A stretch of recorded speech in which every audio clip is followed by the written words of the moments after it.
Hi, welcome back guys. This is your friend, the MHA What If with another fanfiction. This is the move of What If Deku Became a Ghost? All credits for this video go to their respective authors, so please support the real author. Check out the link in the description for more details. Please give this video a like and subscribe to the channel if you want more videos like this. Now let's get into the fanfic. Izuku stood in front of the large doors to the practical exam. The doors had to have stood over 12 feet tall. It made Izuku even more nervous than he already was. Just that morning he had received one for all. The sacred torch that was passed through generations. And yet, he hadn't even used it yet. Around him were about 30 or 40 other examinees. All of them seemed to be either deep in their own anxieties or in conversation with others. He recognized a few, the girl who had helped stop him from falling earlier and the kid who interrupted present mixed speech. "All right, let's get this show on the road," shouted the familiar voice of present Mike. Izuku took a deep breath, trying to force himself to be prepared for whatever UA was planning to throw at him. The doors opened and then dash. Nothing, no one dared to move. "What are y'all waiting for? There's no countdown in real life," present Mike shouted, using his quirk. With that, they were off. Everyone made a mad dash for the door. Izuku seemed to wander around in all the chaos. The timer began to count down and Izuku was walking around like a headless chicken. They only had 5 minutes, so Izuku had to get himself together. However, every robot Izuku encountered seemed to be taking it out before Izuku could even begin to come up with a plan. He needed a plan. Then all of a sudden the ground began to shake. Everyone stood shocked as a large robot almost taller than the doors emerged from the ground. Everyone around him seemed to be running away from the robot, and Izuku was just about to do the same thing when he noticed the Zero-G girl from earlier trapped under rubble. She was right in the robot's path of destruction. Izuku had to act fast. He didn't have enough time to help get her out. So the best solution was to take out the robot himself. Izuku powered up one for all. The quirk stung underneath his skin and jumped forward. He raised his fist and in one punch knocked the robot down. All his limbs seemed to buzz with one for all screaming in pain. What was this pain? Was this what All Might felt? Then in a moment, the buzzing stopped. In fact, everything stopped. There were no more sounds or lights. He couldn't feel anything either. Izuku felt as if he seemed to be being pulled back. To where he didn't know. Breaking news. UA examinee killed during practical. UA examinee killed in a quirk accident. His body exploded, reported an eyewitness. Is quirk singular theory finally catching up to US? Stupid Deku, I told you. I told you that would die in the exam. Izuku sat up in his bed. He felt oddly cold and lightweight. The first thing he noticed was the fact that he was wearing clothes he didn't own. He also had gone to bed with his shoes on for some reason. Cammy, that was a weird dream. He had met his idol All Might. He saved Kaken somehow? All Might decided to train him. He just happened to have a transferable quirk and had for some reason decided to give it to Izuku. A quirkless nobody. You can only dream that stuff. Izuku glanced towards his clock. 7. Ah, crackers. He was going to be late. Why hadn't his mother woken him up for school? Izuku ran out of his room. He had to go or he'd be late. If he was late he'd probably get detention again. He could probably go the whole day with an energy bar, right? Oh, shiitake mushrooms. He forgot to change into his. I don't dash. I don't know what to do without him. He heard a voice sob, his mother's voice. Izuku froze in shock. Who was she talking about? Oh, Inko, we'll get you through this, okay? Mitsuki Bakugo told her in the kindest voice he had ever heard his aunt use. She didn't even use that voice when Kaken broke his arm when they were. How? Mom cried, her voice breaking. My baby is gone. What? He was right here, wasn't he? Izuku ran into the living room. Auntie was sitting on the couch, her eyes looked a little red. Mom sat next to her, her eyes red and puffy. Tears streamed down her cheeks. Her eyes looked so haunted. I'm right here, Mom. Izuku cried. I am right here, I haven't gone anywhere, Look, I'm right here. Izuku, baby, he's Dash. Mom's voice was shaking and broken. The way no mother's voice should be. She buried her face in Auntie's shoulder. Auntie rubbed her back. I know, Inko, I know, Auntie whispered. Tears began to fill her eyes too. He had never seen Auntie cry before. I'm right here. Izuku whispered to no one in particular. Izuku didn't know how to react. He was dead. His mother was in a broken state. He was dead. He had let All Might down and taken One for All with him. And he was dead. He was dead. He was actually dead. His mother had put up a shrine and everything. Not only that, but he had died 2 months ago. He had died 2 months ago. 2 months ago. The worst part of it all was his mother. She would wake up at odd times of the night and forget he was dead. She would call out for him only to remember what had happened. She broke down into sobs every day. Sobs that broke his heart. He could only watch and wait for Auntie to come like she always did around 2 p.m. Izuku couldn't take it. He just couldn't take it. He couldn't comfort his mother. He could only watch as she broke down sobbing over old photos. He could only watch as she wandered into his room and talked to him. She would talk to him for hours. He would respond, but she never heard him. In fact, when he did respond, she seemed to get more upset. So he couldn't even try to answer her. Mom stood in the kitchen looking blankly at what she was cooking. Every day she would make katsudon. It was Izuku's favorite, and Mom made it every day. Every day she would make it and cry as she ate it. Sometimes she wouldn't even eat it. Mom, I'm sorry. I didn't think ONEFO or all would actually cause my limbs to blow off. I'm so sorry. Izuku told her, tears streaming down his face. He knew she couldn't hear him, but it didn't matter. Mom reached for a knife. What was she? Then it dawned on him. She raised a knife to her wrist. Mom, what are you dash? Mom, please stop. Izuku sobbed, you please stop. Mom, please stop. Please stop. Please stop. Please stop. But she didn't. She slit them. Tears in her eyes. An oddly calm smile on her face. It made Izuku want to throw up and cry. He had to do something, anything. He rushed into the living room to the landline phone. It was stupid to try, right? To call Andy? No, he had to save her. He picked up the phone. Izuku wasn't sure how, and dialed Auntie's number. Inko, are you alright? Andy asked. Auntie, please yo, you have to stop here, please estoph. Please save her. He cried into the phone. Inko?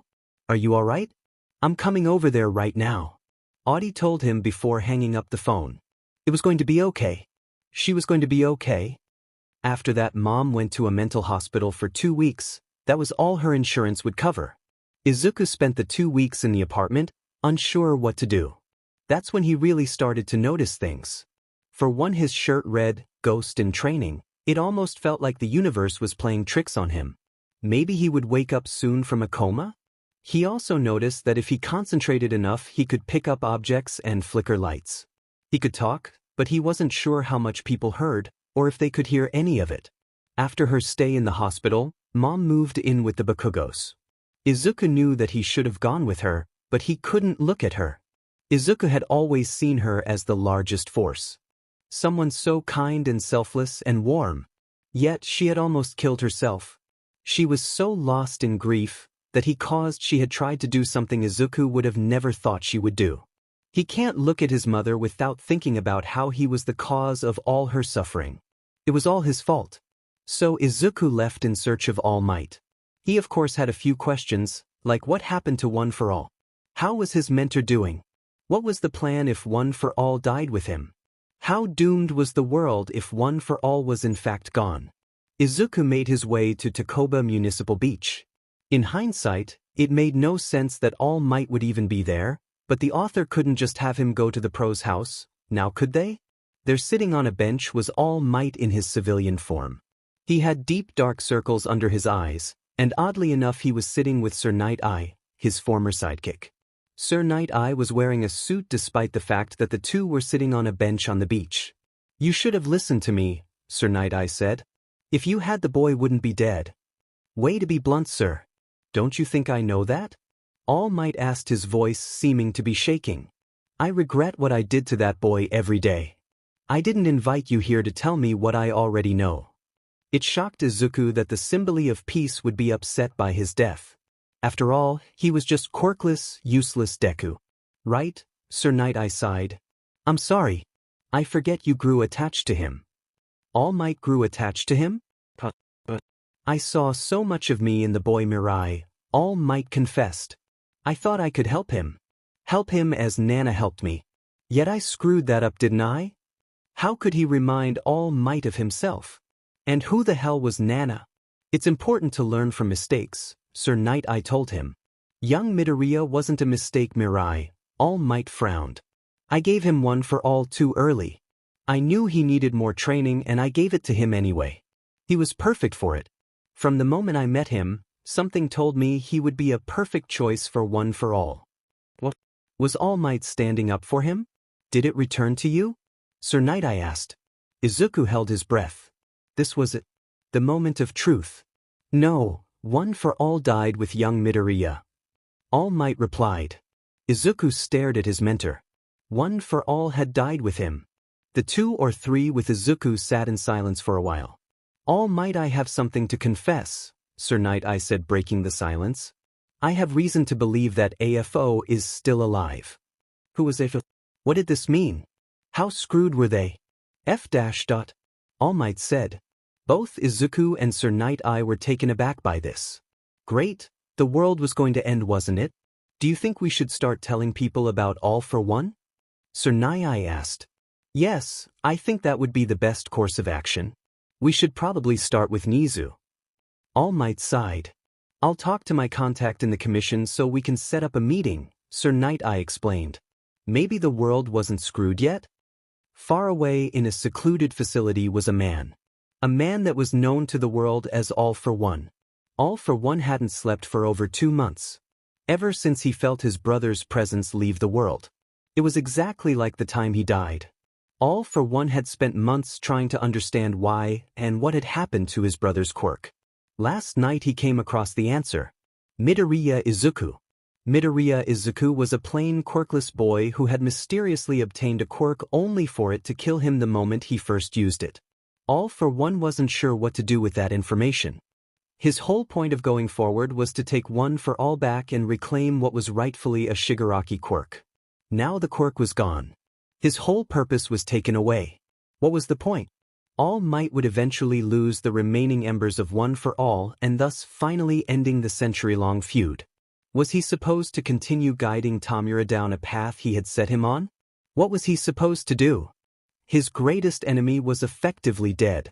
He had finally won, and yet it didn't feel like a victory. He felt empty. He had never expected anyone to truly win. He thought he would be trapped in the endless dance of One for All and All for One forever. Now there was nothing. No point. He could help Tamura attain his goal, but the whole point of Tamura was to control him into getting what he wanted. So again, what was the point? So he made a call. The voice on the other end picked up. Hello, Tamura, I wanted to ask you a question. All for One told his successor. What do you want to do in life? What is your purpose? Tamura was quiet. I want to take down All Might. Yes, but why? All for One prompted. I don't know. Tamura said, I guess to show how corrupt hero society is. I mean, you were the only one to help me when I was a kid. I'm kind of the prime example of how corrupt our society is. Thank you, Tamura. That will be all for One said, hanging up with a new purpose. Take down the corrupt society. Izuku didn't like Sir Night Eye in the slightest. He was rude and annoying and just an all-around JRK who would bring up All Might's mistakes at every turn only to apologize a few seconds later. All Might would just sit there and take it further, beating himself up about the whole thing. So Izuku decided to go back to the Bakugo house. At first he hesitated, not sure what he would see. The incident had happened 3 weeks ago, but something like that didn't go away in 3 weeks. So Izuku spent the night outside working up the courage to go into the house. Spoiler: he never went into the house. Instead, he followed Kaken when he left for school. Kaken seemed off. He had faint dark circles under his eyes and he seemed quieter, which is something Izuku never in a million years would have thought to have seen from Bakugo Katsuki. He also seemed sad. Yet also angry? When he arrived at school, he noticed his desk. Over the years, many things had littered Izuku's desk: spider lilies, death threats, explosions, the word Deku over and over again, and that one time someone wrote in red paint case is a big bold font. Now that Izuku was thinking about it, the one time was the only time anyone had gotten in trouble with the bully. Today, however, his desk was covered in the classic spider lilies. Kaken sent a murderous glare to his former desk before taking a seat on his own. As kids filed in, some looked at the desk mortified while others giggled at it. Once the teacher arrived, the desk was finally addressed. "I would like to remind the class that Mr. Midoriya died in a quirk. We shouldn't insult his death by placing spider lilies on his desk," the teacher said, much to Izuku's surprise. That had never happened before. "But sensei, we all know Deku was quirkless," one kid in the front row shouted with a sly grin. "How could he have died in a quirk accident?" The class erupted into giggles. "Yeah, how'd the quirkless kid die of his own quirk?" Another one asked. "I bet he didn't even have a quirk and he just died in the exam and UA covered it up," one suggested. "Tells us what happened, Bakugo." "You were there, right?" one asked. All eyes moved to the silent teen who was staring daggers at almost everyone. Izuku had never seen Kaken so mad. The class hadn't either. Many quickly looked back to the teacher. "Shut the F up," Kaken said. The class jumped in shock. "You have no FING right to talk about him like that." The entire class, including Izuku, was taken aback by this statement. "Hey, Bakugo, what gives? You made fun of Deku too?" Izuku's former bully asked. "Shut up. Shut the F up," Bakugo said, shooting a murderous look the bully's way. "Now, Mr. Bakugo, please calm down. We all understand grief shows up in mysterious ways," the teacher told him. Then returned to class like normal as Kaken put his head down. What the actual F had Izuku just witnessed? Meanwhile, in another part of town, Inko Midoriya was at the store. Mitsuki had suggested she try and get out of the house, thus leading her to a small shop on the corner of a street and her current predicament.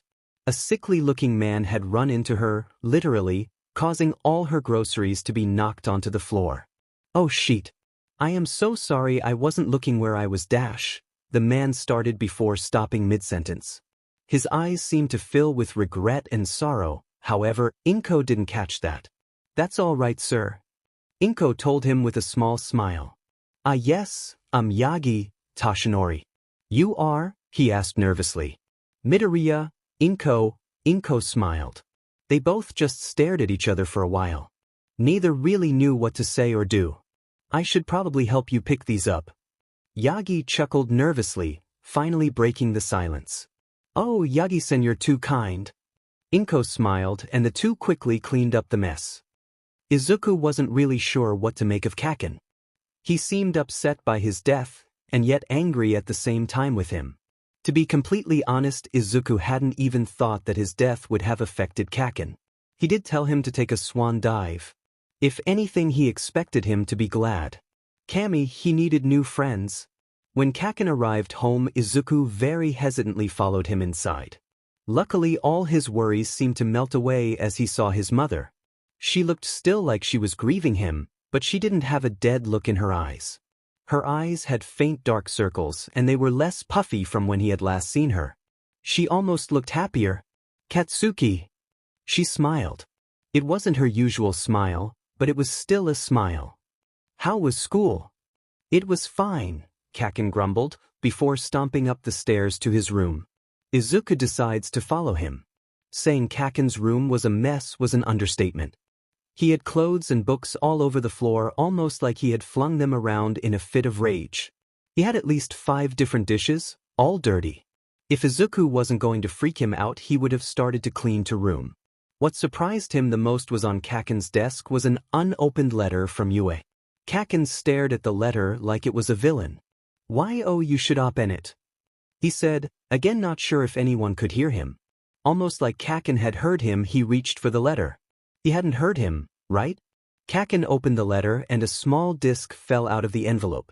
"What the F dash?" Kaken said, picking up the disc. Suddenly a blue light came on, which caused Kaken to immediately drop the disc. The disc projected a man with long back hair, a gray scarf, and baggy black clothes. If Izuku didn't know any better, he would have assumed the man was homeless, but Izuku recognized him as a pro-hero Eraserhead. Izuku had once overheard a conversation about him getting Ms. Tanaka's cat down from a tree, and after many days of searching the web, he had finally found a video of him fighting and his hero name. "Do I have to do this?" Eraserhead asked in a monotone voice. "Yes, you have to do at least 2 of these show," said a man from behind the camera that sounded like Present Mike. "Fine," Eraserhead grumbled. "Congratulations, Mr. Bakugo. You passed the written portion and got first place on the practical. Welcome to your Hero Academia." Eraserhead gestured to a table. There on the first row was Kaken's name with 77 villain points and 0 rescue points. Izuku didn't expect there to be a rescue portion to the practical, although Kaken's results were what he expected. What he didn't expect to he was his own name. There his name was with 60 rescue points in 7th place. Kaken didn't look at his name, no, he stared at Izuku's. He stared at Izuku's for a long time, completely missing anything else the video stated. He started at it until the disc shut off. He still stared at the place it used to be for a long time. "You did good, Kakon. I'm so proud of you. I'm sorry that I didn't know they would even have my name anywhere near Yo-Yu's," Izuku said after he noticed his former bully's eye to have what he could only assume to be tears. The room filled with an uncomfortable silence. At least to Izuku, it was uncomfortable. Kaken thought he was alone. "Hey brat. Dinner's ready," Auntie yelled from the other room. "Coming, hag." Kaken bit back before wiping his eyes. "So, Inko, how was your day?" Uncle Masaru asked with a small smile. "It was," Mom started before taking a pause, leaving the room in anticipation. "Nice?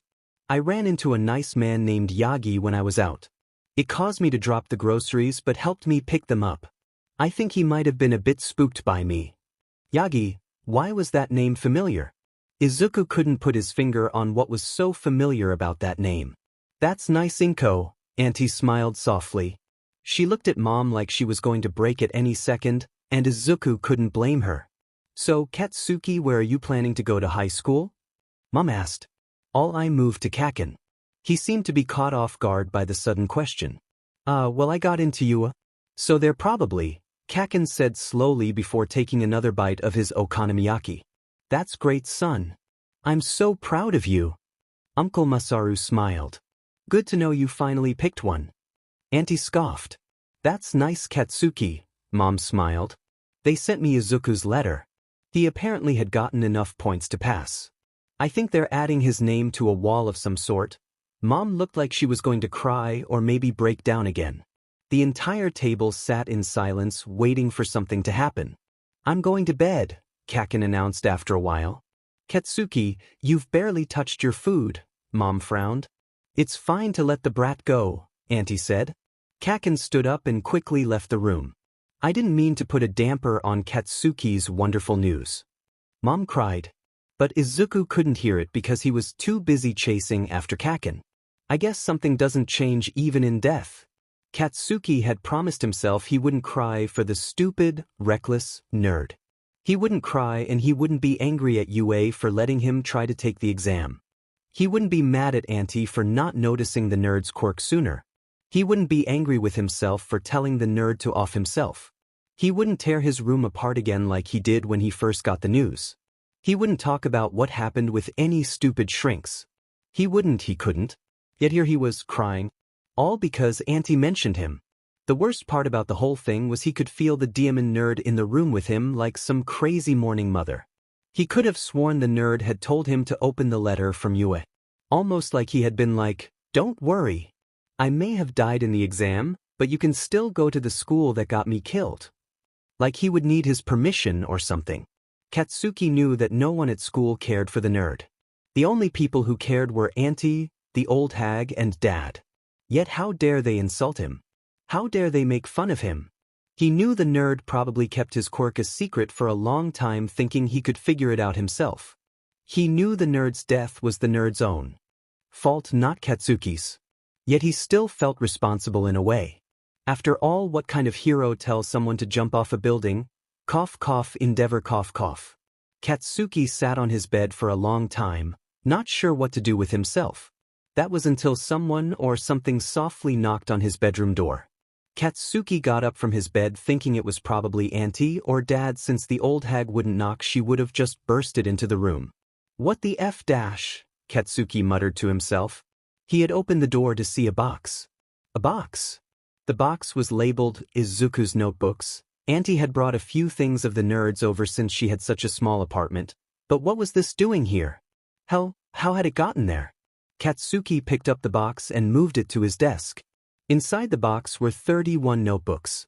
Katsuki thought the nerd only had 15 of the notebooks were quirk analyst, 4 of them were on combat, 2 were on support items, and 8 were on villain analyst. 1 was unlabeled and the other was titled American Dream, a training regiment. All but 2 of them shared the same main title, Hero Analyst for the Future. Okay, now what? Katsuki said, not really expecting an answer. However, the universe decided to give him one by throwing the unlabeled notebook in his face. I can help. Something told him. So Katsuki did. He opened the notebook. Inside was a shitty sketch of himself. Yep, defiantly not creepy whatsoever. He totally wasn't just given a notebook with a picture of him inside of it that belonged to his dead peer. Nope, not at all creepy. The sketch had words written above it in shitty handwriting, but it looked like the notebook was titled, Things I Know About Kaken That Could Help With Him Becoming a Hero. No wonder the title wasn't on the front, it was sheet and way too long. Katsuki put the notebook down, so the universe gave him a shitty sketch of himself. What else was he going to do with it? Then all of a sudden the notebook gets picked up by nothing. Then it's flipped through until it lands on a page towards the end. The book then floats over to him and is placed next to him. What the F dash? Katsuki mumbles to himself before taking a look at the page the notebook was left on. He wasn't sure he should be happy or creeped out that there were 2 whole pages dedicated to his quirk, fighting style, and possible support items/costume ideas. He had seen some of the ideas before since the nerd used to show him different ideas for hero where before he was officially diagnosed as quirkless. Was this the universe's way of telling him to go for it? Become a hero despite his past? It was at that moment Katsuki Bakugo decided to not become a hero to be the best but to become a hero in his late friend's honor. After all, he didn't deserve to be a hero, but the nerd did. For Izuku. Inside the shattered quirk, one for all, the remaining holders stood in the crumbling void. Before OFA was even given away to the young Izuku Midoriya, the void was already crumbling from years of use. When the quirk began to transfer over to Midoriya, the void crumbled more, but that was supposed to happen. Then the connection was abruptly severed, and soon the remaining holder knew that Izuku Midoriya was dead. What do we do second? Shinomori, Hikage, the 4th holder, asked. His form was already fading. It was only a matter of time before he would be completely lost. The 2nd, whose name had been lost to time, stared blankly at the place where the 1st was supposed to sit. The 1st, 7th, and 5th had already had their souls, quirks, and knowledge transferred over to Midoriya when he died. He took them with him when he died. Aye, the 2nd said, stumbling over his words. He had just lost his only reason for going forward with that shitty plan to save all for one. I don't know. We have to come up with some plan. And the 6th shouted, his form just a flicker to go out in a few days. 8th still thinks he is gone. I agree with the 6th. The 3rd, whose name was also lost to time, spoke up. We can't leave them without someone to fight against All for One. He's gone, the 2nd said. All for One has won. There is nothing to be done. This world is doomed. There must be something we could do. Shinomori said. We can't just give up because One for All is broken. The 8th needs to tell his people what is going on, the 3rd stated. The question is, how do we let him know All for One is still alive? What about that sidekick of his? Sir Knight I, and offered. Didn't he say 8 would die to a villain even after they thought All for One was gone? Wouldn't he know? Maybe we should try and get him to meet with Sir Knight? Wasn't he a bit obsessive? Shinomori cringed. Is that really the best idea to see him again? He would be the only one we know of that could let 8 know, the 3rd countered. This is for the greater good. Not whether or not we feel comfortable. I wish we could go back to my house in the woods, Shinomori murmured. Shut up, hermit. We're trying to have a serious meeting. And snapped. I miss Seven, at least she would keep you two from bickering. The third frowned. Maybe we'll finally be at rest, the second spoke up. We could finally move on. Wherever that may be to. We can't just leave them with nothing. And shouted. I'm not saying that, the second frowned. I'm saying we help a little, but at the end of the day, we're done. It isn't worth it for us to hold on with all our might just to hold on. Especially when he has already won our fight. Second, you can't be serious. I have never known you to give up like this, the third said, concerned for his old friend and mentor. Our fight was long over. Second. We have been barely able to contact the current holder. First only contacted him once long enough to have a 2-minute conversation. We are just a group of dead heroes trying to find a way to defeat our killer. I want to rest, we should get to rest. We can't continue the fight. All for one won a long time ago, second told them. He stood from his chair and walked into the darkness of the crumbling void, leaving the rest of the remaining holders stunned to silence. After all, second was right. What could they do? Midoriya, Izuku was their only hope, and now the boy was gone along with half the other holders. There was truly nothing they could do from inside the void. For inside the void time passes differently. For inside the void things are connected. Pro-Hero Matter walked into their hero agency, the People Matter, at an early hour than normal. 5 a.m. to be exact. They immediately knew something was wrong. Normally Jumper, their underground hero colleague, would be in the meeting room either working on a case, patching up wounds, or catching up on sleep. Instead, Jumper was nowhere to be found. Jumper was gone. Izuku was practically vibrating with excitement. He was going to be following Kaken to UA. He was going to get to see the future heroes of tomorrow begin their journey. It was the second greatest thing to be able to do at UA. Izuku was trying not to think about the fact that if he was alive he would have been in that class. Kaken during the past 2 weeks that led up to the first day had been very quiet. It was kind of freaking Izuku out a bit. He watched his former bully and tormentor to go from being someone who would have blasted you to kingdom come if you so look at him the wrong way to quiet. Kaken looked amazing in the UA uniform. It was almost like it was made for him, or like everything in his life was leading up to that uniform. Wait, Katsuki!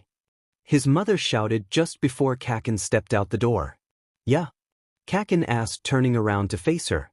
Shouldn't we take a picture? His mother asked, holding up a camera. It was a bit odd to see someone not taking pictures on the first day of school. It was probably normal for Kaken though. Kaken's face morphed from one of confusion to one of sadness. Thanks, Auntie, Kaken said with a slight smile. I would love for you to take my photo. Oh good. Mom smiled before taking a quick photo. Have a good day at school, Katsuki. With that, Kaken was off. Kaken took the train, which was an interesting experience for Izuku. He almost fell out of the train when it first started moving. He also noticed that there were other ghosts on the train. Izuku hadn't seen or talked to anyone since he died, let alone other ghost. Thought it made sense, he couldn't have been the only ghost. A few people on the train recognized the UA uniform and gave Kaken congratulations for getting into such a prestigious school. Once Kaken had made it to UA and found the 1A classroom, it became clear Kaken was very early. Not even his homeroom teacher was in the room yet. Kaken found himself a desk and sat down, putting up his feet in typical Kaken fashion.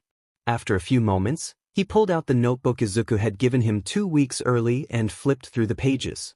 To be honest, Izuku wasn't sure what he was doing when he gave the notebook to Kaken. Kaken was just so down and Izuku couldn't actually talk to him, so he just gave him a notebook he had been planning to give to him once they both got into UA. Even after their friendship came to a sour end had it kept up the notebook. Izuku knew that if he gave up the notebook then their friendship would have been truly over. Take your feet down, right? This insisted. You are disrespecting the school and the people who made that desk, shouted a voice from the doorway. There stood the guy who had interrupted Present Mick's speech at the exam. His red eyes studied Kaken for a moment. TC, Kaken said, rolling his eyes. I mean it right this instant. Take your feet down, he shouted again. now moving his arm up and down so fast it made a chopping sound through the air. What did your old school put a stick up your butt? Kaken asked, closing the notebook. That statement caused the other one to gasp. I will have you know I went to Somei Junior High School, an incredibly prestigious school, he shouted. Whatever rich kid, Kaken huffed. Which only caused him to shout at Kaken more. Izuku's mind wandered for a bit. What would the heroes of the future be like? Would one be able to see him? What would that mean? Would Kaken completely freak? If anyone could see, he would definitely try and keep his connection to Kaken a secret. Don't want to freak him out too much. Hello there, fellow ghost, said a voice, making Izuku jump. Izuku looked up to see a teenager 1 or 2 years older than him. He had blue wavy hair that looked like clouds and blue eyes to match. He was wearing an older version of the UA uniform from a few years ago. The name's Shirakumo Oboro, but you can call me Oboro, he smiled. Midoriya? Izuku said awkwardly. I guess you can call me Izuku. Nice to meet you, Izuku. Oboro smiled. What brings you to UA? Well, I was following my friend Kaken, Izuku explained, then pointed to Kaken. Nice, my friends from when I was alive work here, Oboro shrugged. I kinda just hang around. In fact, I was just checking out the fresh meat. Fresh meat? Izuku asked, confused. Yep, Oboro grinned, popping the pea. The first years. Their homeroom teacher, always expels one of them just to keep them on their toes. He can be a real hard ass, but he's really just a big old softy. He expels someone on the first day of school? Izuku gulped. Well, not normally. He treats it as a logical ruse, but never actually expels anyone. Oboro explained. He only starts expelling kids for real after the second week. A year he expelled his whole class. His whole class? Izuku shouted. Why? He just wants to make sure the up-and-coming heroes actually have potential, Oboro explained. Or something like that. Is he a pro hero? Izuku asked. Yeah, but you wouldn't know him, Oboro told him. Try me. Tell me what his quirk is and I bet I can guess it. Izuku smiled. Well, his quirk allows him to erase other people's quirks, Oboro said, giving Izuku a skeptical look. Eraserhead? Izuku shouted. It's Eraserhead, right? Yeah, Oboro said, shocked. How'd you know? I was a late bloomer on my quirk, but I still wanted to be a hero, Izuku explained. I decided to research underground heroes just in case one was quirkless and had slipped through the cracks. I came across Eraserhead on an underground hero fan forum. Interesting, Oboro said, scanning Izuku like he was studying him. So what's your story, kid? Huh? Izuku asked, confused. How'd you end up here? Also, what's with the t-shirt? Oboro laughed. Oh, well, I'm not sure about the t-shirt. I don't own it or anything like it, Izuku explained. I died due to a quirk accident. Oof, I got a building dropped on me, Oboro winced. The two chatted for a bit longer. Eventually, the class slowly arrived. Oboro sat on the teacher's desk at the front of the room. Izuku decided it would be less weird if he sat on the floor in the back away from Kaken. God, this whole being dead thing was weird. What was even weirder was that Izuku felt like someone was staring at him. Which seemed absurd, no one could see him. He was a ghost. The class continued to talk and get to know each other, so when the class door opened and a yellow human-sized caterpillar thing came into the classroom, they missed it. Oboro, however, grinned wildly at the sight of it. Who is that, Oboro? Izuku asked. Sho. Oboro grinned. I wonder how long it will take for the newbies to notice him. How long is the longest you've seen a class not notice him? Izuku asked, tilting his head like a puppy. Sho once went unnoticed for 3 hours when his class was in the gym training for the sports festival, and the only reason they noticed him was because Sho expelled a kid. Oboro laughed. So he'll make himself known to the class eventually? Izuku asked. Probably, Oboro shrugged.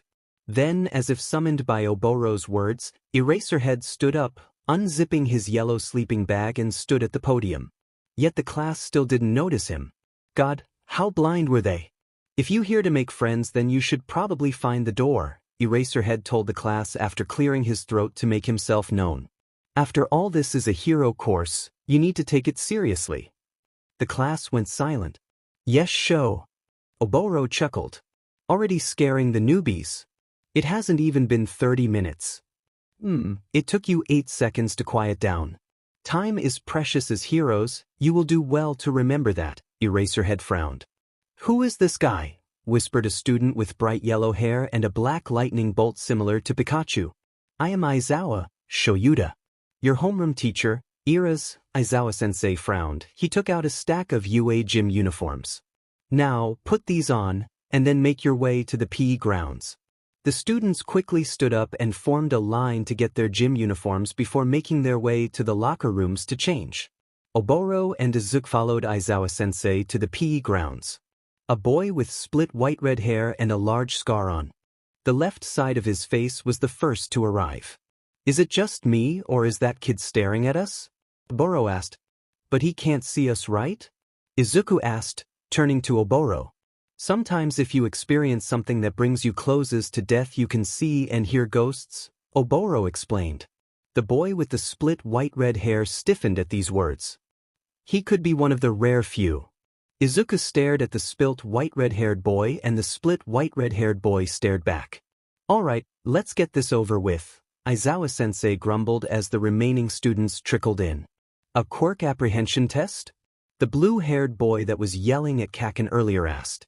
Yes, a quirk apprehension test, Aizawa-sensei parroted back grumpily. But what about the opening ceremony? Whined a pink-skinned girl in the back with wild pink hair to match. If you want to be heroes you can't waste time, Aizawa-sensei huffed. You all understand UA's reputation for freedom on campus? That freedom isn't just for students, it's for teachers too. He does this every year. It's kinda funny, Oboro grinned, snapping Izuku out of his staring contest with the split white-red-haired boy. Now this quirk apprehension test will consist of softball pitch, standing long jump, 50-meter dash, endurance run, grip strength test, sustained sideways jumps, upper body strength exercises, and seated toe touch. You may remember these from middle school, Aizawa-sensei huffed. Bakugo, would you please step into the circle? Kaken walked up to the circle and eyed his teacher suspiciously. Now, how far could you throw a softball in middle school? Aizawa-sensei asked blankly. 67 meters, Kaken huffed. Try using your quirk to throw the ball, Aizawa-sensei instructed and handed him the ball. Kaken studied the ball for a moment before shouting, "Die!" as he threw the ball as far as he could with his quirk. The class gasped in awe. Before you can begin to learn new things, you must know what you're capable of, Aizawa said, showing the class the score of 705.2 meters. This is going to be so much fun, smiled guy with bright red hair. Other students voiced their own excitement. Oboro grinned at the first years like he knew something they didn't. Too bad that kid just sealed their fate. What do you mean? Izuku asked, confused. Oboro just grinned in response. Fun. Aizawa-sensei snapped, causing the class to be deathly silent. So you were all planning on spending the next 3 years here having fun? Very well, new rule. The student who places last will be expelled. The class erupted into panic. After all, it was only the first day of school and the class was being faced with the threat of expulsion. Oboro cackled at the first-year students. The split white-red-haired boy shot a look of confusion and concern towards the two ghosts. He could probably see them. God, that would be odd to try and explain. Like, oh hey, I'm dead, you can see ghosts.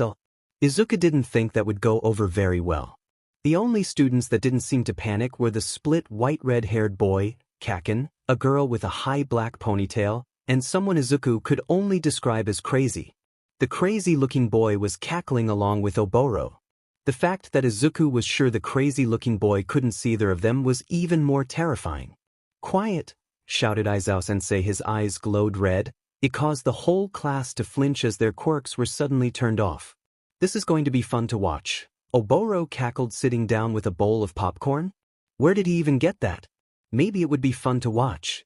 It differently gave Izuku the ability to watch their quirk in action and learn their names. Shoto wasn't sure what to make of his class, or anyone his age really.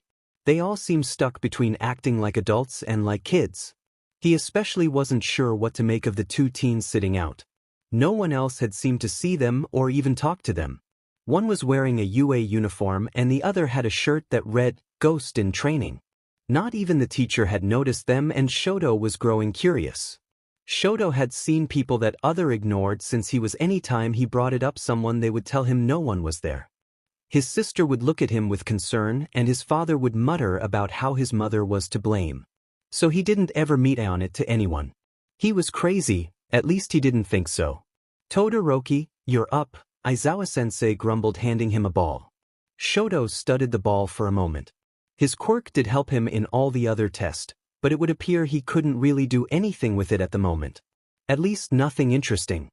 He shot a look back towards the green-haired boy, who seemed to jump under his gaze. Who was he? Maybe after class he would ask him. After all, he was the only one not wearing a UA uniform. "What is he looking at?" murmured one of his classmates. Shoto ignored the comment and threw the ball. Aizawa-sensei showed him the screen, which showed 98 meter. He should have done better, but 98 would have to do for now. Shoto returned, studying the strange green-haired boy. "Monoma, your turn," Aizawa-sensei informed a blonde-haired boy who had been cackling earlier with the blue-haired teen sitting next to the strange green-haired. He grinned wildly and tapped Uraraka, the girl who had gotten infinity, on the shoulder, copying her quirk. Shoto, though Monoma's quirk was something to be wary about. If he copied his, there would be question on way he wouldn't use Endeavor's fire. Not that Shoto wouldn't mind taking down that BSRD, he just knew it was impossible and would result in anyone who would try to help getting hurt. Plus, Fuyumi seemed annoyed any time Natsuo brought it up in the small conversation he had overheard over the years. Soon enough everyone had finished. Monoma had taken first place, which made sense. He seemed to go near to last and copy the quirk of whomever had gotten the highest score. Momo had gotten second, which was expected. Shoto found his name next to third. He wished he could have done better, but UA was his chance to learn normally. Someone named Hagakure had gotten last and was now shaking in fear. That was too bad. Her quirk didn't really help her in the tests, so it was expected. "Mineta, you're expelled," Aizawa-sensei announced. Several students looked confused, however a few girls signed in relief. "Get your syllabus from my desk and go home." "Wah! Mineta," a short boy had been making Momo uncomfortable early, shouted in confusion. "But I got 19th? It was too late. Aizawa-sensei had already disappeared. Though the quirk apprehension test was a logical ruse, Momo frowned. "It seems to be, but why would he expel Mineta?" "Because you, the grape fucker, was being a fucking creep around the girls." Bakugo, the one who had gotten fourth, announced, causing the whole class to stare at him. Bakugo just went back inside with the green-haired boy close in tow. Shoto would have to find a time to talk to the stretch boy tomorrow if he shows up again. Shoto made his way back to the classroom and packed up his thing quickly. His BSRD of a father would be waiting for him. Across the city, say Inko, in a coffee shop. Mitsuki had suggested she take time to check it out today. She was sipping on a nice green tea and listening to the ambiance of the coffee shop when a familiar man walked into the shop. "Yagi-san." Inko smiled. "Nice seeing you here." "Midoriya-san," Yagi said after a moment. "I must apologize again for knocking over your grocery the other day." "Ago." "Oh, it's fine, Yagi-san," Inko smiled. "I was wondering if you would like to go for a walk sometime? Maybe to that beach that was miraculously cleared." I would love that, Midoriya-san," Yagi-san blushed. "Great, it's a date," Inko smiled. Izuku had been watching as the remaining students trickled out of the 1A classroom. Kaken seemed to have been abducted by a pink-haired girl and a red-haired guy. Izuku was planning on checking on All Might, but Oboro seemed to have other plans for them. However, Izuku's new friend failed to share said plans with Izuku. So now, here he was following the blue-haired ghosts through the halls of UA with no explanation where they were going. Finally, after a really long walk and a few wrong turns, the duo arrived at a door. The door was, well, a door. "What are we doing again?" Izuku asked quietly. He more or less half expected Oboro to beat him to a pulp now that they appeared to be alone. Did that say something about his prior experiences with friends? Probably. But the afterlife didn't exactly have a mental health specialist that he would be able to set up an appointment with. "You're about to meet the ghosts of UA." Oboro smiled. We meet here once a month as a kinda info meeting for what we've learned about the spirit world and to catch new ghosts up or deal with new SG people. SG people? Izuku asked, confused. Oh, right, you don't know the terminology, Oboro frowned. A SG person is a person that can see ghosts. Could you remind me what causes people to be able to see ghosts? Izuku asked. He was sure Oboro had said something about it earlier, but he couldn't put his finger on it. Well, first off, there are two different types of people who can see ghosts. SG people can see ghosts based on a few determining factors that will get explained in the meeting and normally have been able to see ghosts after a near-death experience at a young age. The TSG people can see like remnants of the ghosts or see ghosts like SG. It kinda depends on how near their near-death experience was, Oboro chuckled to himself. Anyways, TSG people can only see ghosts temporarily. So, depending on how old and how close to death you were, you can see ghosts for either a short PRD of time or your whole life? Izuku summed it up. Pretty much, although it's not exactly precise. We're kinda just taking what we see and trying to make some sense of it, Oboro shrugged.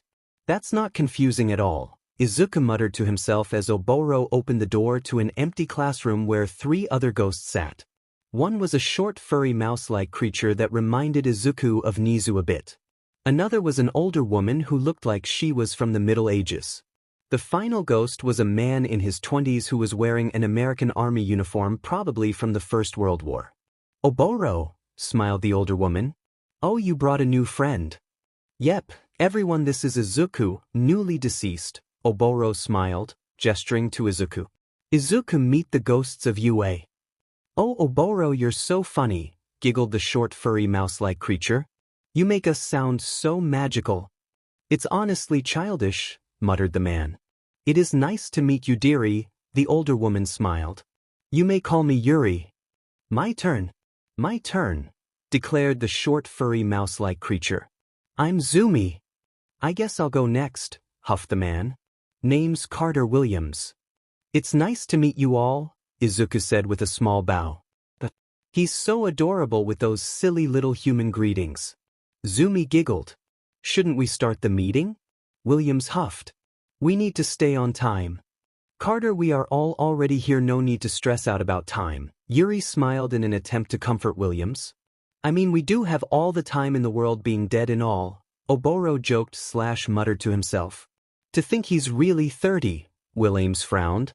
You would think his sense of humor would have improved. Well then, I think we should start. Yuri gestured to the seats set up in a circle like an RA meeting you would see on TV. How about we all find a seat? Yes, Williams grinned. Wouldn't want to start the meeting late. Zumi dragged Izuku over to the 2 seats closet to the window. Oboro opted to sit next to Izuku and Williams took the open seat between Zumi and Yuri. Zumi was almost vibrating with excitement next to Izuku. Oboro was still giving Williams the sink eye and Williams looked like he was about to beat the sheet out of Oboro. Izuku was all too familiarly with the look. Now Oboro, Yuri started. How much have you explained to Izuku-san? Just the whole living seeing us, Oboro shrugged. Also, we might have a SG in 1A. So the bare minimum? Williams scoffed. So, Izuku, what can you do so far? Yuri asked, ignoring Williams's comment. What can I do? Izuku asked, confused. Well, each ghost can do different things. Depending on what you can do, we try to classify each ghost, Yuri explained. We predict that there are 4 levels.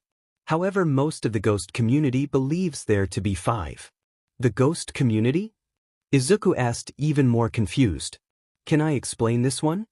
Zumi asked. I don't see why not, Yuri smiled. Okay, so, the ghost community is basically everyone that is a ghost and aware of the fact that they're a ghost, Zumi began to explain. Certain places that ghosts can be drawn to, like UA, are like meeting places for wandering ghost, aka level 3, 4/5. Once a year near Day of the Dead, when ghosts are the strongest, we have a meeting. The meeting place is usually determined at the last meeting. Their ghosts share info about what we've learned about the ghost world. It's like a ghost convention, Oboro told Izuku. So I need to tell you what I can do? Izuku asked. Yes, Yuri smiled. We need to determine if you're a wandering ghost. Ever since Shino moved on, we haven't been able to attend a ghost meeting unless Oboro's people are near the meeting place. I don't know everything I can do, Izuku admitted. I've only been a ghost for 2 or 3 months. That's all right, Zukuen. Zumi's smile shouted. You don't always know at first. It takes a bit to figure it all out. Also, do you mind me calling you Zukuen?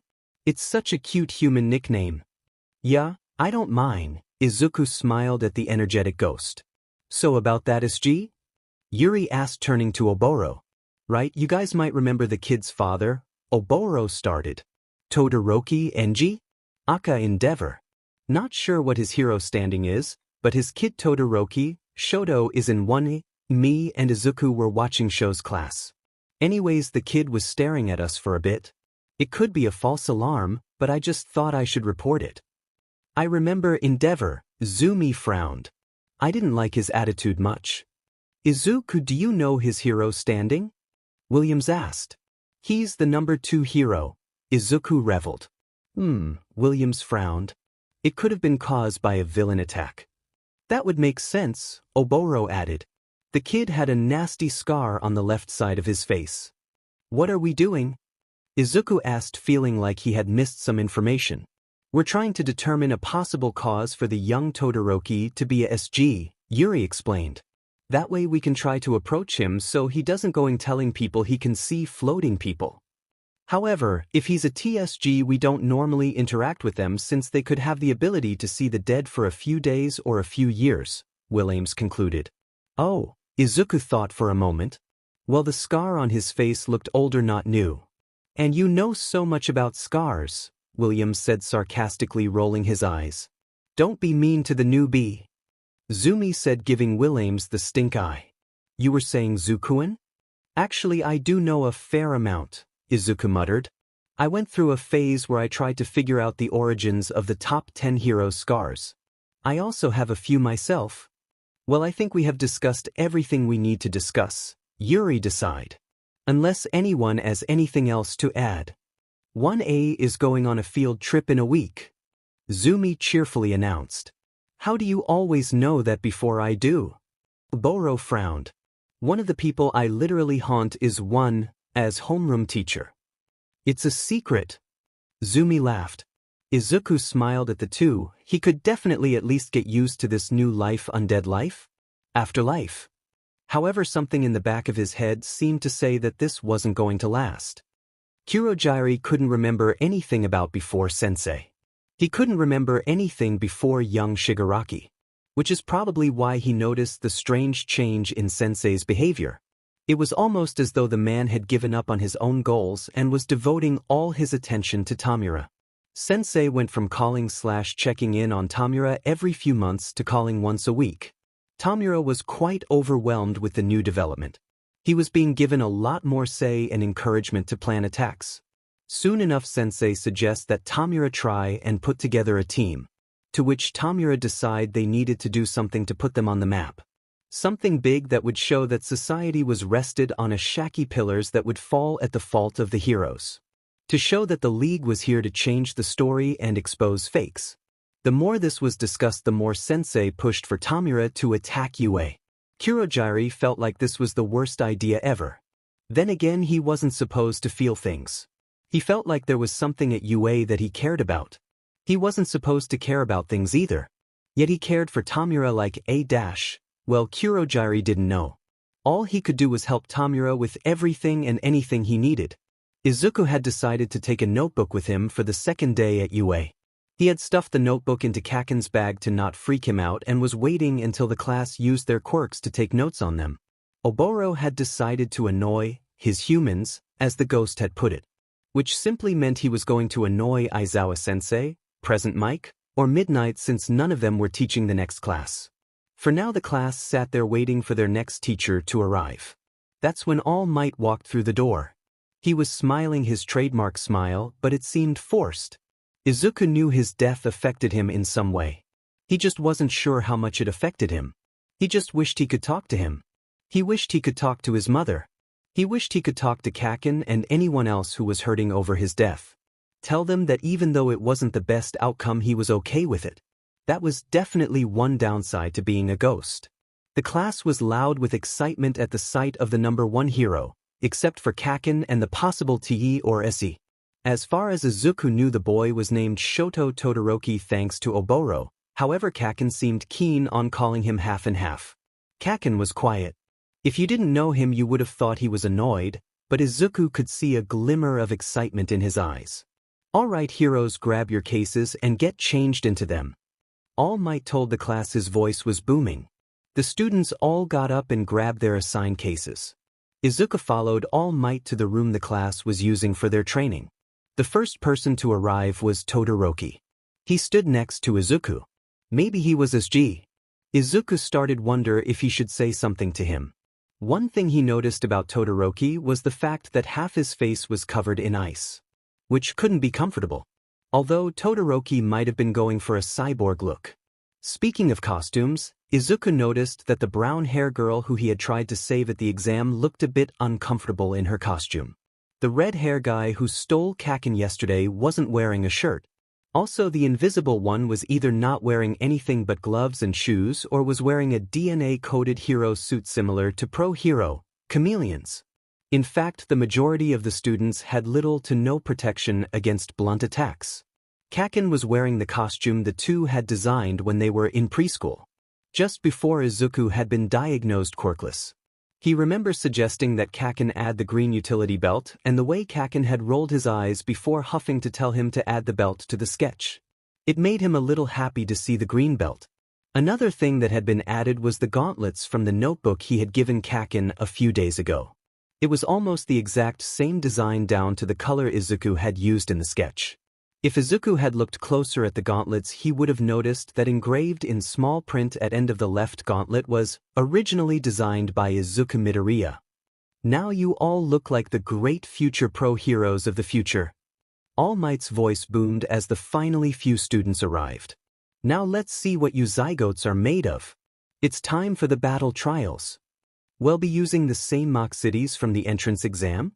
The boy with blue hair who had berated Kaken on the first day of school, or as Kaken called him, Four Eyes, asked. "We will actually be conducting these trails inside." All Might replied. Although most villain cleanup appears to happen outside, the majority of the job is actually inside. "Now you all will be randomly dash." "Why randomly?" Four Eyes interrupted. All Might seemed to freeze. "Why? Because you don't always get to pick who you are working with." All Might said after a moment. "Now you will all be put into teams of 2 dash. We only have 19 students." All Might. Four Eyes interrupted again. Well then, does anyone wish to be in a team of 1 or wish to go again?" All Might asked the class. "Kaken looked like we has going to volunteer." "I can be on my own team," Todoroki announced, locking eyes with Izuku. It was almost as though he was trying to figure out why he hadn't been included in the overcount of the class. "Yeah, Todoroki was most definitely a she." "Thank you, young Todoroki." All Might smiled. "Now you will be put into teams of 2, with the exception of young Todoroki. You will each be assigned a role as villain or hero. The goal for the villains is to defend the bomb placed inside the build. The goal of the heroes is to retrieve the bomb and capture the villains." All Might began to pull names and announcing the teams. This allowed Izuku to figure out who was who. He made his way over to the corner of the room, just enough out of the way that he could still see the monitors, but not too much in the way that it could draw attention to him. He was excited to do some analysis on the heroes to be. First up was Monoma, the only person that scared Izuku more than Oboro, and Uraraka, who felt oddly familiar, versus Kaken and Ida, also known as Four Eyes. Izuku turned his attention to the screen. From what Izuku had seen during the quirk apprehension test, Monoma had the ability to copy other people's quirks from a set amount of time, and Uraraka had a 0G quirk similar to the girl who had stopped him from tripping at the entrance exam. She could be the same person. Izuku, of course, already knew and had done an analysis on Kaken, so he decided he would focus on the other 3. Ida seemed to have a quirk similar to Ingenium. The two were probably related since they shared a last name. Kaken and Ida had been given the villain team, and Uraraka and Monoma were the heroes. In each battle, All Might had built in 5 minutes for the teams to come up with a plan. It appeared that Monoma was coming up with a plan for the heroes. However, Kaken in his most Kaken way left Ito with the bomb, not even bothering to come up with it. Is that notebook floating, Karo? The frog quirk girl, Azuitiu asked, interrupting Izuku's train of thought. Izuku froze. Sheet, he had been found out. Izuku slow looked up from his notebook only to come face first with Todoroki. Izuku jumped, which caused Todoroki's gaze to sharpen. Who are you? Todoroki asked, his voice barely above a whisper. Which made sense. If he had been able to see Ghost when he was alive, he wouldn't have wanted anyone to overhear him talking to what would appear to be nothing. Izuku. Izuku managed to get out. To be completely honest, the poor ghost boy didn't really expect anyone but Oboro to talk to him. Why am I the only one who can see you? Todoroki asked. Is it some sort of quirk? No. Izuku wasn't sure how to explain this. I'm a ghost. You're probably the only one in the class that is a SG. What is an SG? Todoroki asked, studying the ghost. Also, how do I know you're not lying about being a ghost? Well, an SG is someone who can see ghost. They normal have had some sort of near-death experience at a young age. Todoroki's eyes went wide at the mention of a near-death experience, which probably meant that he had had one. As for how you know that I'm a ghost, you might be able to look up my name and find a story about my death. It happened at the entrance exam at UA a few months ago. Todoroki took out his phone and opened her ogle. What's your name? Midoriya, Izuku. Izuku told Todoroki. Todoroki put his name in the search bar and several articles came up. Izuku knew that if anyone died at UA it would have gotten a few articles, but he wasn't expecting that many. The second article was the one with a photo of him. He was younger, first year of middle school. It was probably the only school photo the school had where he hadn't been given a black eye or something like that. Todoroki looked between the photo and the ghost before finally speaking. Fine, I believe you, but why are you at UA? Well, I was following Kaken Dash, Izuku began. Who is Kaken? Todoroki asked. Izuku thought for a moment. He could tell Todoroki about his connection to Kaken, but Todoroki could start talking to Kaken in order to confirm his identity. I'm not telling you, Izuku decided. Todoroki frowned. How about this? You promise not to ask any more questions about Kaken and I'll help you with the battle training, Izuku huffed. How? Todoroki asked, raising an eyebrow. I could help let you know about incoming attacks. Izuku smiled. I could also tell you about your opponent's quirks. Todoroki studied the ghost for a moment. Fine. Do you have any other questions? Izuku asked nervously. He really hoped Todoroki didn't. No, Todoroki replied and then stood up, leaving Izuku. Izuku looked towards the monitor only to see the villains victorious. Nana Shimura had many regrets. She regretted the haircut she had in high school. She regretted not going to her father's funeral. She regretted the last conversation she had with her late husband. She regretted leaving her children at such a young age. She regretted thinking she was strong enough to take down All for One. Two things she didn't regret was accepting One for All and passing the quirk down to Toshi. None of those wishes, hopes, dreams, and regrets mattered in Toshi's crumbling version of One for All. Nana remembers when she first arrived in what the first called the Void. She could clearly recall her late husband's face along with their two children's faces.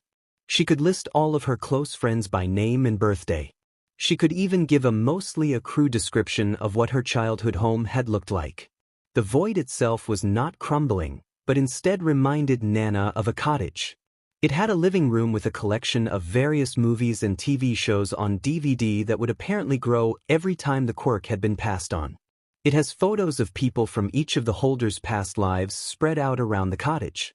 It had a meeting-type room that had 8 chairs, each different and somewhat significant to one holder or another. It had a library filled with books about the different holders' lives. It almost felt like home to Nana. Then Toshi went up against All for One. Nana was afraid that Toshi wouldn't make it, that he would die taking One for All with him. However, something much worse happened. Toshi somehow subconsciously drew energy from the Void. After the fight, the once full cottage had lost its living room, all the photos but the ones that belonged to Toshi, and half the books in the library. The first, second, and third found it hard to recall their names. Nana could no longer picture the faces of her children. She thought that it was over. Then Toshi pushed himself to be something he could never be again. Slowly they lost everything but the 8 chairs. However, the chairs now resembled stone thrones. They sat in those chairs/thrones trying to hold onto whatever memories they had left. Then the 9th stone throne appeared.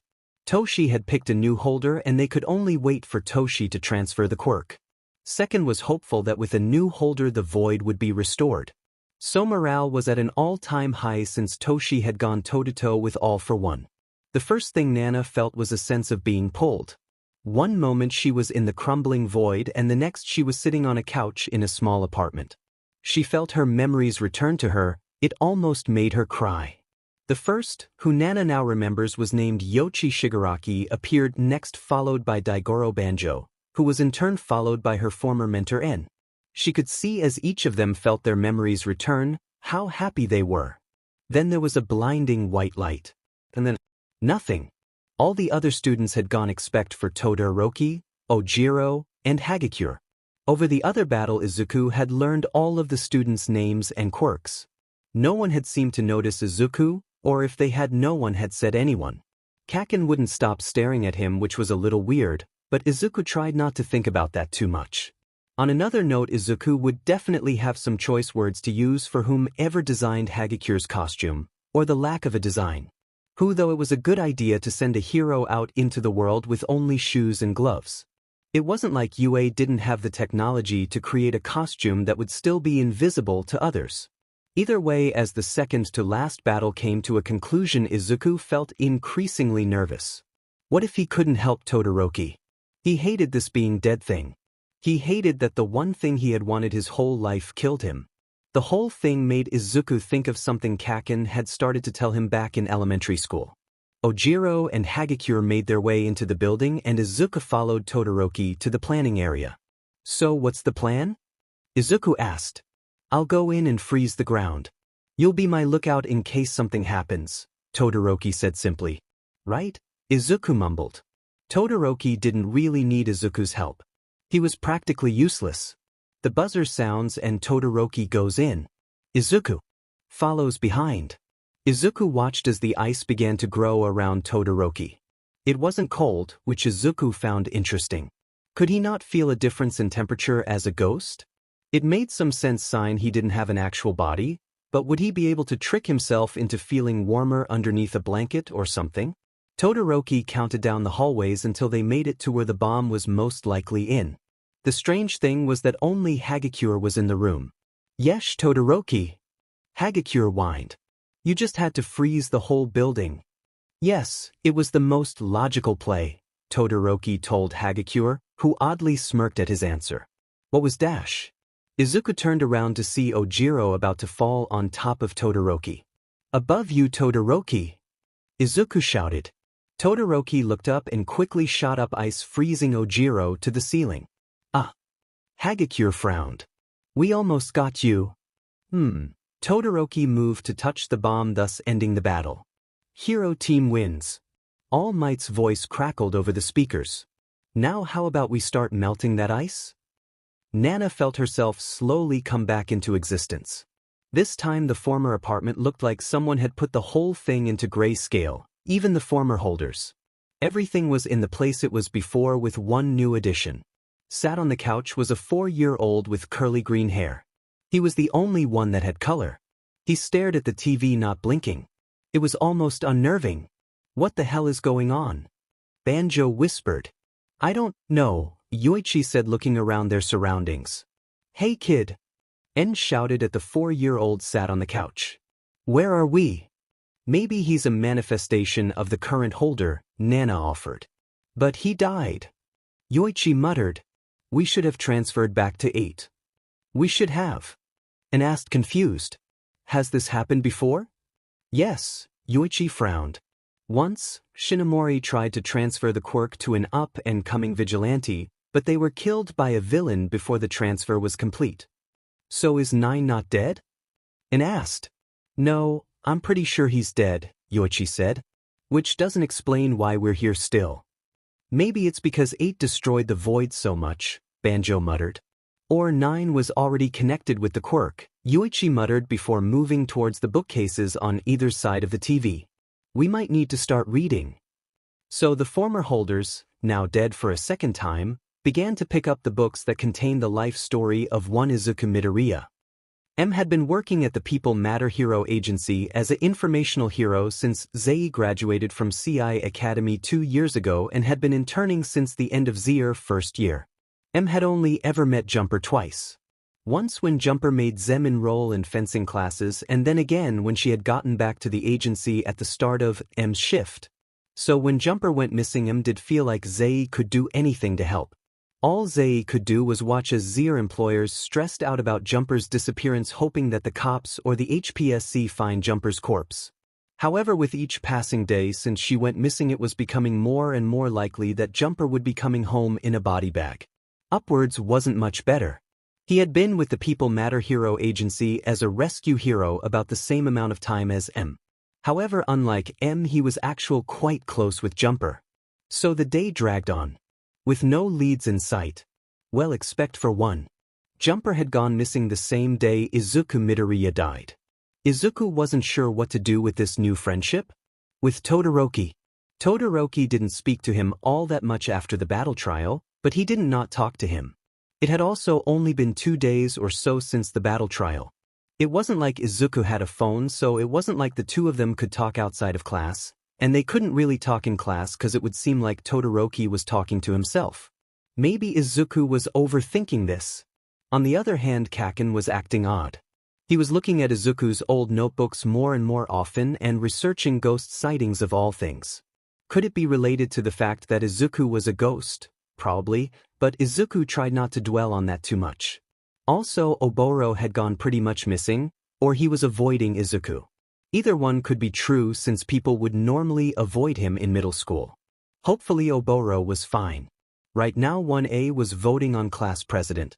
Ida definitely looked the part, but that wasn't supposed to be a deciding factor. Izuku personally thought that Azui was a pretty good choice.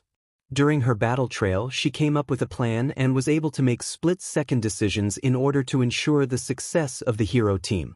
She was blunt and seemed to be a voice of reason. Yaoyorozu was also another good pick.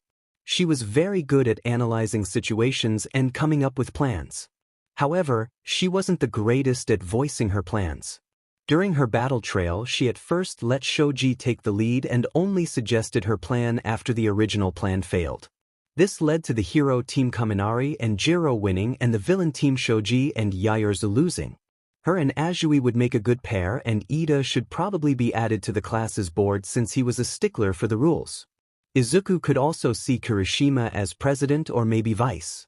He had somehow managed to befriend almost everyone in the classes except for Todoroki, who hadn't spoken to anyone but Izuku, which would make him more likely to be able to understand the class's option on things that the president of vice would represent 1A in. Although Kaken was a bit of a natural-born leader, he didn't really take other people's personal options into consideration half the time. He mostly just did what he thought was the right thing. That might lead to some arguments later on in the year. I suggest we take a vote, Ida announced, causing Izuku to snap out of his analyst mode. Todoroki was giving him an odd look. Oh shit, he must have said all that out loud. Wouldn't everyone just vote for themselves? Siro frowned. Oh no, that wouldn't be a good thing. Maybe they should make it so no one can vote for themselves. What if we make it so no one can vote for themselves? Todoroki suggested. He really needs to stop mumbling. Thanks, Todoroki. Izuku smiled. He was glad Ha had someone to relay his suggestions to the living would, even if they would probably think it was all Todoroki's ideas. That might actually be a good idea, Yaoyorozu smiled. How about we do that? What about the class board? Azui asked. Should we also vote on that? How about we vote on president and whoever comes in second will be vice, Kirishima suggested. And then they get to pick the rest of the board after everyone else presents reason on why they should be on the board. Kaminari added. Dunce face and shitty hair have not sheet ideas, Kaken huffed. If Bakugo agrees with them, it can't be that bad of an idea, right? Mina asked. Just get this over with so I can start class, Aizawa huffed. The class fell silent and carefully considered their vote.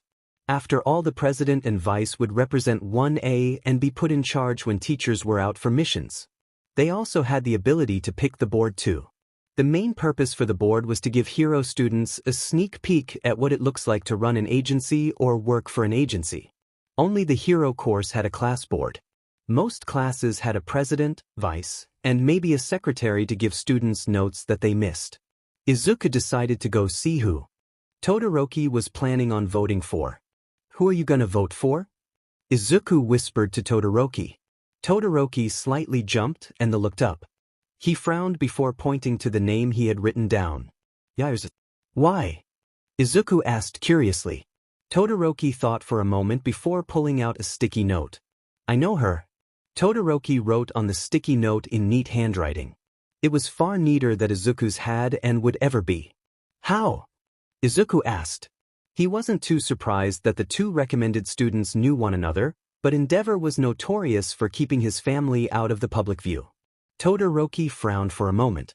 Tell you later, Todoroki wrote. It probably wasn't an explanation that was simple then. How about at lunch?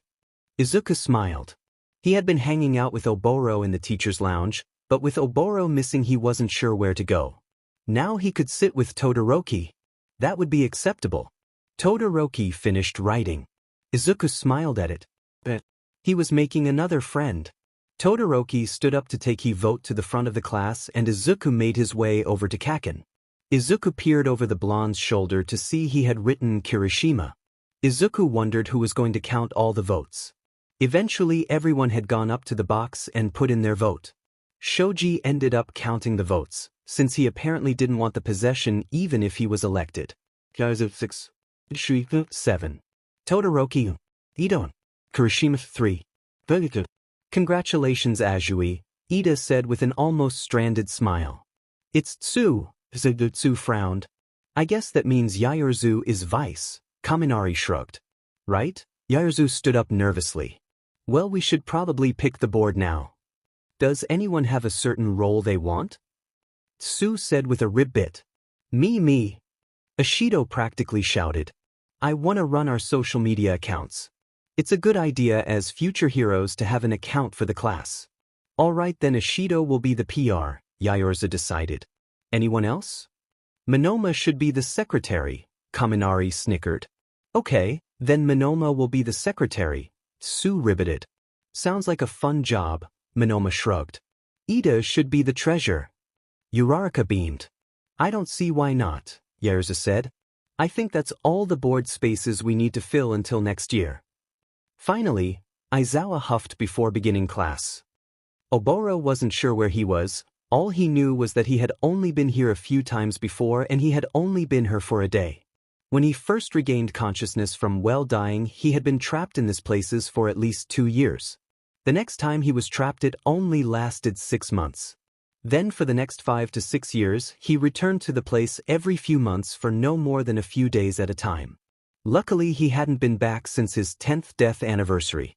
He had hoped whatever was dragging him back to this place had finally given up on dragging him here, but here he was 3 years later back in this place.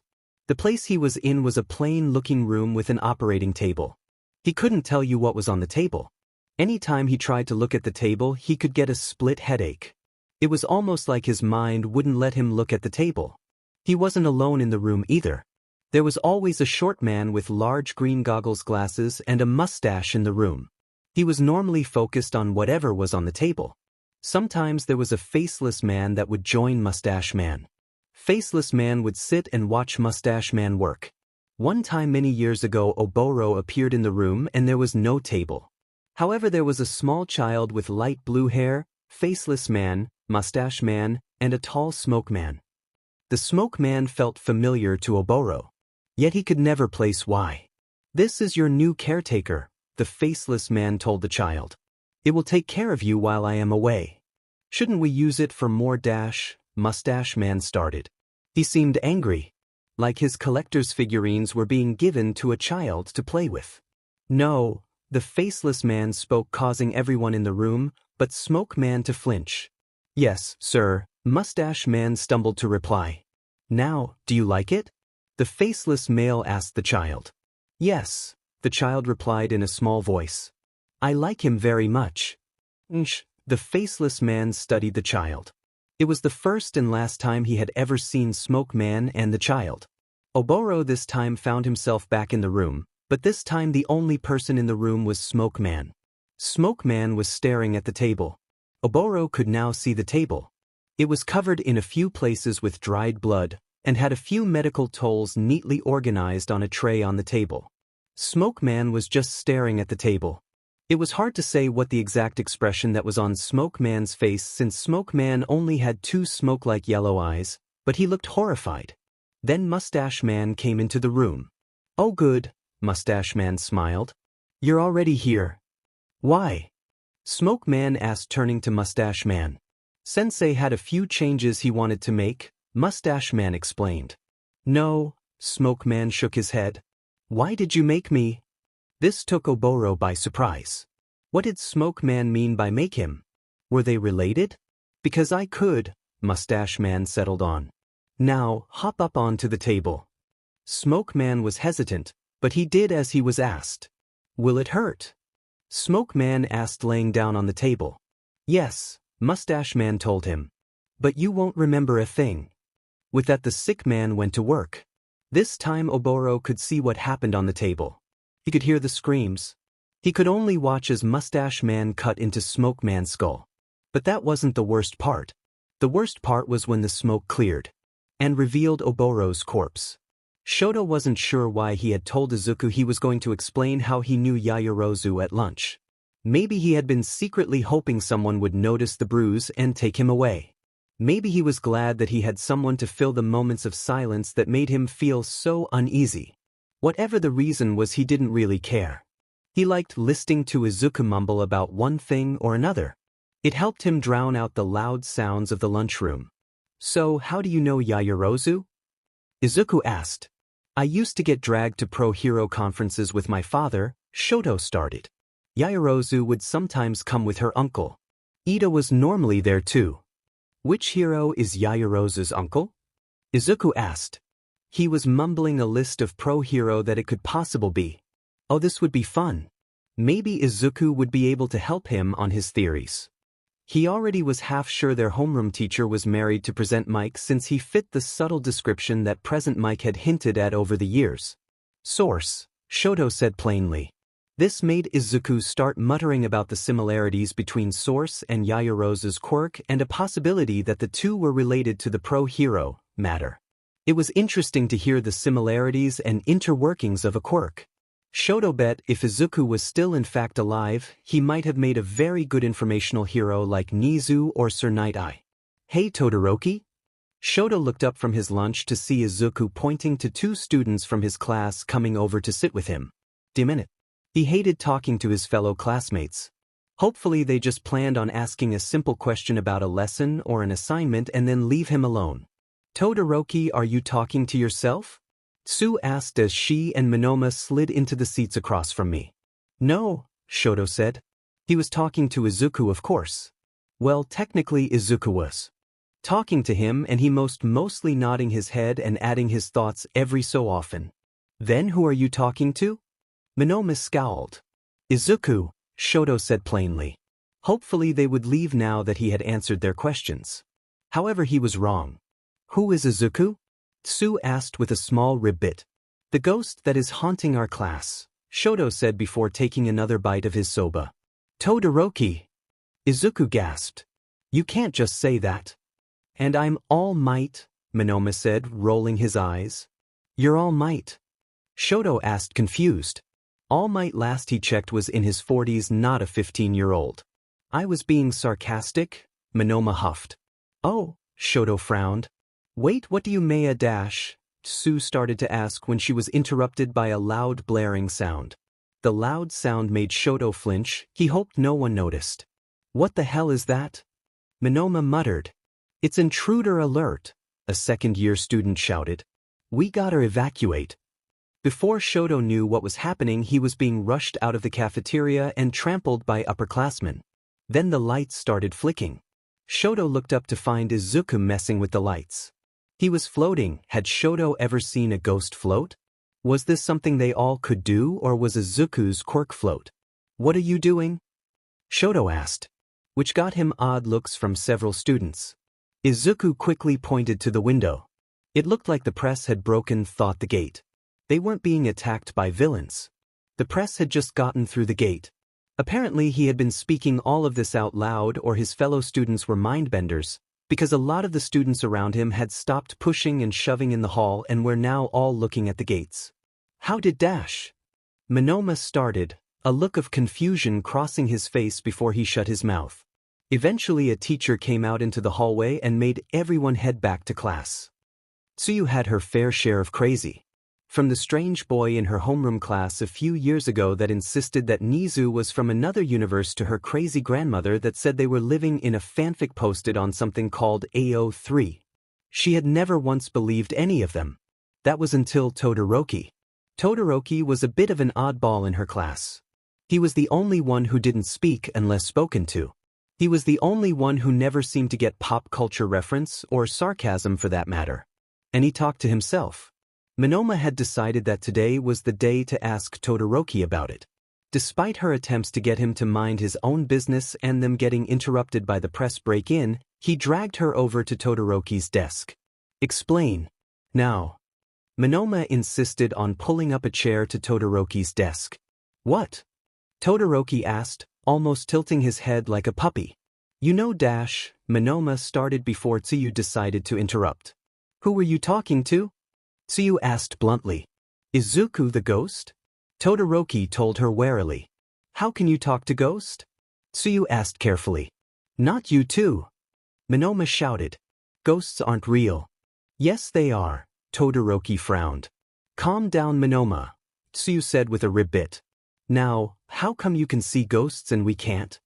Only people who have had near-death experiences at a young age can see ghosts, Todoroki said blankly. Tsuyu could feel her big sis instinct kick in. Everything made more sense. Todoroki's odd behavior. The flinching. The scar. Tsuyu looked over to see Monoma having a similar expression. Saying that ghosts are real. Could you pull up an article about this, Izuku? Monoma asked. Sure. Todoroki then took out his phone and quickly handed it over. The article was about a boy Tsuyu had heard about a while ago. Izuku Midoriya. Do you want him to pick something up? Tsuyu and Monoma looked up from the article. Oh, to prove that he was a real ghost and Todoroki wasn't making it up. Sure, Tsuyu smiled. She was expecting a pencil to be picked up or something. Instead the ghost picked up Monoma. Oh, that's cold. Monoma shouted, causing the whole class to turn towards the three. Well, at least now they know Todoroki wasn't crazy. Mina had been given the task of setting up as social media accounts. So of course she took that to mean she could post all about the drama of 1A with the exception of the really personal drama OFC. Future hero drama. At ###. This is Mina here from class 1A. Big hello for UA. #heroes, #future heroes, #UA, #1. Future hero drama. At ###. Replying to at her class off ###. Holy shit, we're getting attacked? #1A, #UA, #villain attack? Future hero drama. At ###. Replying to at her class off ###. Oop, false alarm, get it, just the press breaking in. Like FR, stop, we're trying to learn.